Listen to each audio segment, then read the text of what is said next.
بابا شرف الدین عراق سے انڈیا۔ حیدرآباد والوں، تم پر اس ہستی کا بڑا احسان ہے۔ یہ لوگ ہمیں اسلام پہنچانے کے لیے کہاں سے چلے۔ بابا شرف الدین سہروردی، آپ کی ولادت عراق کے گاؤں میں ہوئی۔ تب گاؤں کے نام اور یہ چیزیں ہسٹری میں بہت کم ہوتی۔ بغداد کے کہیں قریب ہی گاؤں تھا، کوئی نہیں جانتا تھا۔ آپ کی ولادت سید محمود رحمۃ اللہ علیہ کے گھر ہوئی 16 شعبان 586 ہجری بمطابق 17 سپٹمبر 1190 سوموار۔ اللہ اکبر، کیا خوبصورت دن تھا۔ سوموار کو آپ کی ولادت ہوئی۔ سید محمود رحمۃ اللہ علیہ نے بڑی خوشی کی، رب تعالیٰ نے مجھے جانشین دیا، میں اپنے بیٹے کو علم اور روحانیت دونوں دوں گا۔ بچہ بڑھنے لگا، اور تصوف اور علم یہ تو وراثت ہے، سادات خاندان کی وراثت ہے، اس لیے تمام سیدوں کو چاہیے یہ تصوف اور علم تمہارا فرض عین ہے کہ تم اس کو اڈاپٹ کرو اور آگے پھیلاؤ۔ اب بچے کے جو پہلے 3 سال ہوتے ہیں نا، یہ بڑے امپورٹنٹ ہوتے ہیں۔ امریکہ میں ریسرچ ہوئی ہے کہ پہلے 5 سال میں جو بچہ سیکھتا ہے کتنا، وہ 90% ہوتا ہے، باقی 10% پوری لائف میں سیکھتا ہے۔ تو اس لیے جتنے لوگ میری تقریر سن رہے ہیں، اپنے بچے کے پہلے 3 سال فل دھیان دو، اس کو اس طرح سمجھانے کی کوشش کرو جیسے کسی ینگ بچے کو سمجھا رہے۔ اور یہ ذہن میں مت رکھنا کہ وہ آگے سے سمجھ رہا ہے کہ نہیں سمجھ رہا، اس کو چھوڑ دو۔ آپ نے اس کے سامنے وہی کام کرنے ہیں، وہی کرنے ہیں کام، اس کے سامنے بولنا نہیں، کرنے ہیں۔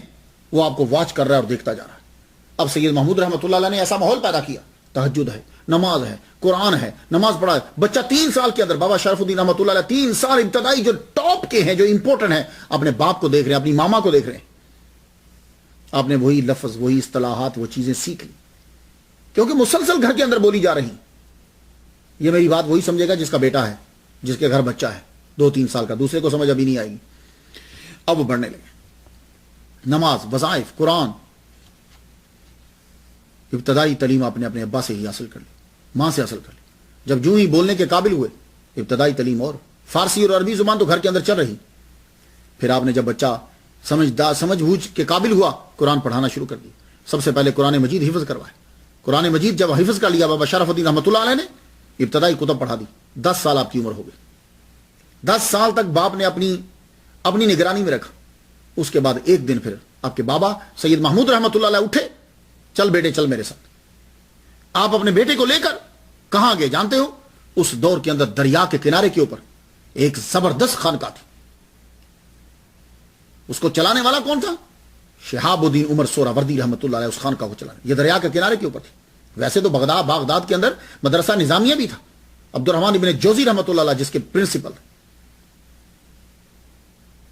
آپ خود عمر سہروردی رحمۃ اللہ علیہ خود بہت بڑے علامہ ہیں، معقول و منقول کے ٹاپ کے ایکسپرٹ تھے۔ منطق اور فلسفہ کی کتابیں آپ کو زبانی آتی تھی۔ 16-17 سال کے اندر آپ نے معقول و منقول پر عبور حاصل کر لیا تھا۔ وہ تو پھر جب آپ کی ملاقات جب ہوئی سید عبد القادر گیلانی رحمۃ اللہ علیہ سے، تو غوث پاک نے یوں ہاتھ پھیرا، ساری معقول نکال دی۔ منطق اور فلسفہ کا اس سے ہمیں کوئی غرض نہیں ہے، تصوف میں عشق چلتا ہے، ساری نکال کے منقول رہنے دی۔ یہ معقول و منقول جو ہے نا، یہ اصطلاح ہے درس نظامی کی۔ معقول کہتے ہیں یہ فلسفے میں جو آتی ہیں چیزیں، منطق میں آتی، اور منقول کہتے ہیں نقل اردو والی نہیں، نقل سے مراد قرآن، حدیث، یہ ساری چیزیں۔ تو اب آپ بھی ماہر تھے، تو آپ نے اپنا مدرسہ دریا کے کنارے پہ ڈالا، لیکن وہاں زیادہ تر تصوف سکھایا جاتا تھا۔ یہی وجہ ہے آپ نے شیخ سعدی رحمۃ اللہ علیہ کو یہ کہا تھا، جاؤ پہلے جا کر اپنی تعلیم مکمل کرو مدرسہ نظامیہ سے، جب تم اپنی تعلیم مکمل کر لو گے پھر میرے پاس آنا۔ تو زیادہ تر شہاب الدین عمر سہروردی رحمۃ اللہ علیہ جو بھی آپ کے پاس آتا، آپ پہلے مدرسہ میں بھیجتے، کہتے جاؤ وہاں جاؤ پڑھ کر آؤ، پھر آخر میں میرے پاس آنا۔ لیکن قسمت دیکھیے کہ ان کا اصول اکثر یہ ہوتا تھا کہ بھیج دیتے تھے، کیونکہ آپ زیادہ تر مراقبے میں رہتے تھے اور بڑے کام ہوتے تھے، بس آپ لیکچر دیتے تھے، تربیت کرتے تھے اور بتلاتے تھے، پڑھائی جاری رہتی تھی وہاں بھی، لیکن طریقہ تھوڑا سا ڈیفرنٹ تھا۔ بابا شرف الدین رحمۃ اللہ علیہ جب پیدا ہوئے تو اس وقت عمر جو ہے شہاب الدین سہروردی رحمۃ اللہ علیہ کی عمر 47 سال تھی۔ تو گویا کہ آپ کے پیر و مرشد آپ سے 47 سال بڑے ہیں، تو آپ 586 سے 96 ہجری تک گھر میں رہے۔ 10 سال کی عمر ہوئی تو پھر چلے۔ اب جب آپ وہاں پہنچتے ہیں تو شہاب الدین عمر سہروردی رحمۃ اللہ علیہ کی عمر اس وقت 57 سال ہے۔ آپ وہاں پہنچے. بابا عرض کرنے لگے میں اپنے بیٹے کو آپ کے مدرسہ میں داخل کروانا چاہتا ہوں کہ یہ آپ سے پڑھے, تصوف کا رنگ ہو اس پر. آپ نے بچے کو یوں دیکھا. اصول آپ کا یہ تھا کہ آپ بھیج دیتے تھے بچوں کو, انہیں رکھ لیا. کہنے لگے ٹھیک ہے یہ میری خانقاہ میں رہے گا. تو آپ جانتے ہو کہ کتنے سال بابا شرف الدین شہاب الدین عمر سہروردی رحمۃ اللہ علیہ کی خانقاہ میں رہے؟ 35 سال. اللہ اکبر جل شان. 35 سال آپ نے اس خانقاہ کے اندر گزارے. پھر کیا تھا؟ توحید پڑھی, رسالت پڑھی, تصوف پڑھا, خالق, عبادات خالق اور خدمت خلق ہر شب. 631 ہجری تک آپ وہاں رہے. 632 میں عمر سہروردی رحمۃ اللہ, شہاب الدین سہروردی رحمۃ اللہ کا وصال ہوا. تو آپ کے وصال سے 1 سال قبل آپ نے بابا شرف الدین رحمۃ اللہ علیہ کو بلایا, اپنے مرید خلیفہ کو بلایا, بلا کے خلافت دی. جو فیض دینا تھا دیا. فرمانے لگے جاؤ اب ہم آپ کی ڈیوٹی لگاتے ہیں, تم ہندوستان چلے جاؤ.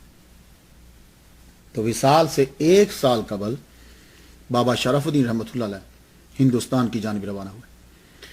تو 631 ہجری سے 640 ہجری تک آپ 31 میں پہنچ گئے, دہلی میں پہنچے. اس وقت آپ کے ساتھ 70 افراد تھے. 70 افراد. 2 آپ کے بھائی سید شہاب الدین بن سید محمود اور سید موسیٰ بن سید محمود, یہ آپ کے دونوں بھائی ہیں, ان کی قبور بھی آپ کے ساتھ ہے. اور آپ کے پیر بھائی سیدنا بابا فخر الدین سہروردی رحمۃ اللہ, یہ بھی آپ کے ساتھ.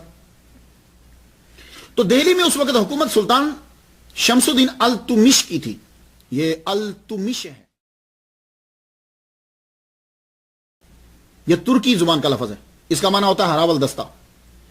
تو سلطان شمس الدین التمش کی حکومت ہے, اور یہ دور 1233 کا ہے. اور دہلی میں چشتیوں کا توتی بولتا تھا. 3 سال کے بعد اس کی حکومت ختم ہو گئی. اس کے بعد تبلیغ کا سلسلہ جو ہے وہ جاری رکھا. آپ ادھر ادھر دوسرے شہروں میں جاتے, تبلیغ کرتے. تو التمش کے بعد رضیہ سلطانہ تخت پر بیٹھی. اس کی حکومت 1240 تک رہی. تو رضیہ سلطانہ کی حکومت 1240 میں آپ پھر دہلی سے حیدرآباد جسے آپ کہتے ہیں اس کی جانب روانہ ہوئے. 1240 میں. تو 1240 میں آ کر آپ نے بالاپور میں آ کر قیام کیا. اس وقت یہ حیدرآباد نہیں تھا. کیوں؟ اس لیے کہ حیدرآباد جو نام رکھا, کیونکہ حیدرآباد جو نام رکھا ہے یہ محمد قلی قطب شاہ نے اپنے بیٹے حیدر کے نام پر رکھا. تو اس وقت اس کا نام حیدرآباد نہیں تھا. اور محمد قلی قطب شاہ حاکم بنا ہے 1591 میں, اور بابا شرف الدین تشریف لائے ہیں 1240 میں. تو اس سے 351 سال پہلے, یعنی حیدرآباد نام رکھنے سے 351 سال قبل بابا شرف الدین رحمۃ اللہ علیہ یہاں تشریف لائے. اس وقت اسے ورنگل کہتے تھے. رانی رودرما کی حکومت تھی اس وقت, رانی رودرما کی. یہ رانی رودرما جو ہے یہ تلنگانہ جو ہے وہ مرکز تھا.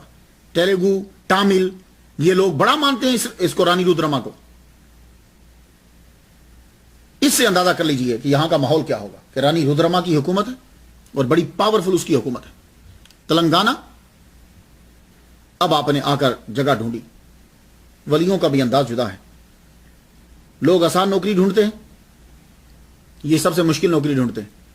لوگ پڑھنے کے بعد آرام طلب ہوتے ہیں کہ آرام ملے گا, اور یہ پڑھنے کے بعد مجاہدہ شروع کر دیتے ہیں, اور وہاں جا کر رہتے ہیں کہ جہاں کوئی نہیں رہتا, اور پھر جب وہاں رہتے ہیں تو پھر سب آ کر وہیں رہتے ہیں. ہاں آپ نے جب جگہ ڈھونڈی تو پہاڑی, یہ جو پہاڑی شریف ہے نا, یہ پہاڑی کا علاقہ جو آپ نے چن لیا. آپ کے ساتھی 70 افراد پہلے آپ اس کے قیام کرا, اوپر جگہ ڈھونڈ لی. آج بھی یہ چند سالوں پہلے یہ آبادی ہوئی ہے پہاڑی شریف کی, اور ابھی بھی کوئی اتنی پورش آبادی نہیں. اور آپ نے جب ڈیرا لگایا ہوگا تو اندازہ کیجئے کہ کیا حال ہوگا. 700 سال پہلے یہاں کا کیا حال ہوگا. آپ نے ڈیرا لگا لیا. جب ڈیرا لگایا تو میں نے آپ کو بتایا کہ رانی رودرما کی حکومت تھی، اور رانی رودرما اور یہ تلنگانہ اور تیلگو اور تامل یہ کتنے پکے قسم کے ہندو تھے اس دور کے. کسی سے بھی سامنا ہو جاتا، سامنے سے ان کا کوئی بندہ آتا، وہ منہ پھیر لیتا، اتنی نفرت کرتے. اب اس نفرت کے عالم میں کیا ہوا؟ اس کا جواب آپ نے محبت سے دیا، دوری کا جواب حضوری سے دیا. بے رحوئی کے مقابل خندہ پشانی لائے. آپ کے ساتھی آبادی میں جاتے، ان کا جا کے کام کرتے، خود کام کرتے ان کا. اور جو جوان تھے آپ نے فرمایا کہ ان کی زبان سیکھو، ان کی زبان سیکھتے. اور جب آدمی مل کے رہتا ہے تو زبان جلدی آتی ہے، اور جب کتابوں سے پڑھتا ہے تو مشکل آتی ہے. اسی لیے امریکہ کے اندر جو آدمی کام کرتا ہے اس کو انگلش جلدی آ جاتی ہے، مولوی کو انگلش دیر سے آتی ہے. کیوں؟ اس لیے کہ مولوی امریکہ میں آ کر کتابوں سے پڑھتا رہتا ہے، اور وہ بندہ جو ہے وہ 8 گھنٹے 10 گھنٹے روزانہ انگریزوں کے ساتھ واسطہ پڑھتا ہے، تو اس کی انگلش بہتر ہو جاتی ہے، وہ بولنے لگ جاتا ہے، اس کا ایکسنٹ ٹھیک ہو جاتا ہے. تو اب بابا شرف الدین رحمۃ اللہ اس بات کو جانتے تھے. آپ کے ساتھ 70 افراد تھے جو ان میں سے ینگ تھے، ان کو بھیجتے، جاؤ کام بھی کرو اور ان سے رابطہ بڑھاؤ اور ان کی زبان کو سیکھو. اب وہ آ کر سیکھتے، وہ الفاظ آ کر پھر بتاتے، یہاں کے جو بڑے تھے ان کو لفظوں کا بتاتے. پھر رابطہ آہستہ آہستہ بڑھنے لگا، برف جو ہے وہ پگھلنے لگی، لوگوں میں کچھ رغبت پیدا ہوئی، میل ملاپ جو ہے وہ بڑھ گیا، لوکل زبان سے واقفیت پیدا ہوئی. جب تھوڑی زبان آ گئی تو آپ نے بات آگے بڑھی. 1 ہی سال صرف گزرا کہ آپ کے اخلاق عالیہ سے مسلمانوں نے لوکل آبادی کو گرویدہ کر لی. پھر آپ کے شاگرد تھوڑا تھوڑا انہیں توحید کے بارے میں بتانے لگے، اور کچھ آپ کے مریدین میں سے کچھ لوگوں نے ان سے شادی کر لی. شادی کرنے کی وجہ یہ ہوئی، اس سے فائدہ یہ ہوا، ایک تو تعلق بڑھ گیا، اور دوسرا یہ ہوا کہ جب وہ گھر آ گئی تو اس کی زبان وہ تھی، اب زبان سیکھنے میں آسانی ہو گئی. ایسا نہ سمجھو آج 748 سال کے بعد ان کا نام زندہ ہے، آپ سمجھتے تھے کہ وہ لوگ بیٹھے رہتے تھے. نہیں، وہ ہم سے زیادہ بہتر دین کی تبلیغ کرتے تھے، اور فری میں، اور ان کو کتنی مشکلات کا سامنا ہوتا تھا اس کا اندازہ ہم لوگ نہیں کر سکتے. تو اب وہ بیوی جب گھر آ جاتی تو اب ان کو تیلگو یہ زبانیں سیکھنا آسان ہو جاتی. اب وہ بیوی کو سکھاتے، وہ خود، تو آہستہ آہستہ آگے، پھر آگے بچے، پھر بات جو ہے وہ آگے بڑھی. جب بات آگے بڑھی تو جب آپ نے دیکھا کہ معاملہ جو ہے وہ جم گیا ہے، لوگوں میں تعلقات بڑھ گئے ہیں، تو آپ نے اعلان کر دیا، فرمانے لگے اب میں 9 سال کے لیے چلا کرنے لگا ہوں، سب اکٹھے ہو جاؤ جتنے میرے مرید ہو. جو دوسرے تھے وہ تھے، سب کو سمجھایا، سنو تم نے کرنا کیا ہے، اخلاق عالیہ کا دامن نہیں چھوڑنا. میں 9 سال کے بعد چلے سے نکلوں گا باہر، تم نے اخلاق عالیہ کا دامن نہیں چھوڑنا، کام تم نے اپنے ہاتھ سے کرنا ہے، لوگوں کی جو ہے وہ خدمت کرنی ہے، توحید کو بڑے محبت کے انداز سے تم نے پھیلانا ہے. تو اللہ تمہارا حامی و ناصر ہے. تو آپ اسی جگہ کے اندر وہ غار میں آپ چلے گئے، وہی پہاڑی شریف کے اندر.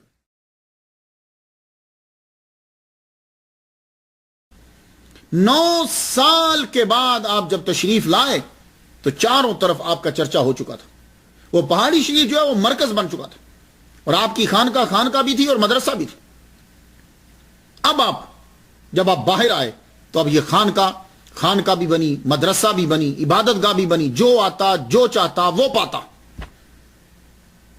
اب اصل دور جو ہے وہ شروع ہو گیا، تعلقات بڑھ گئے، اب اصل دور شروع ہوا. یہ ہے طرز زندگی، یہ ہمیں اصل حاصل کرنا ہوتا ہے. اس کے لیے میں آپ لوگوں کے لیے پورا 7 8 دن، 14 دن، بعض اوقات مہینہ گزر جاتا ہے جو ریسرچ کرتا رہتا ہوں. یہ اصل چیز ہوتی ہے، طرز زندگی. تاریخ بیان کرنے کا مقصد یہ ہوتا ہے کہ ہمیں طرز زندگی کا پتہ چل جائے. طرز زندگی جب ہم اڈاپٹ کر لیں گے تو ہم بھی ان کے نقشے قدم پہ چل سکتے ہیں. طرز زندگی کیا ہے؟ ہر ولی میں ایک بات جو ہے وہ کامن ہے، عبادت، اور عبادت میں خلوص. یہ پہلا فرض ہوتا ہے ولی کے لیے، عبادت کرے گا اور عبادت خلوص نیت سے کرے گا، وہ لوگوں کے لیے نہیں کرے گا. ایمان کے بعد یہ عبادت، اور پھر معاملات، حقوق العباد. عبادت کا تو یہ عالم تھا کہ آپ ساری رات عبادت فرماتے، دن کو تبلیغ کرتے، طلباء کو پڑھاتے بھی، محبت کے رنگ میں توحید بیان کرتے، خدمت کے رنگ میں رسالت بیان کرتے، عقیدت کے رنگ میں خدمت خلق بیان کرتے. یہ بڑے جملے ہیں، کبھی خود سوچئے گا. چلے کے بعد آپ کی مقبولیت میں اضافہ ہوا. اب لوگ جو ہیں وہ صبح و شام حاجت مندوں کا ڈیرا لگا رہتا.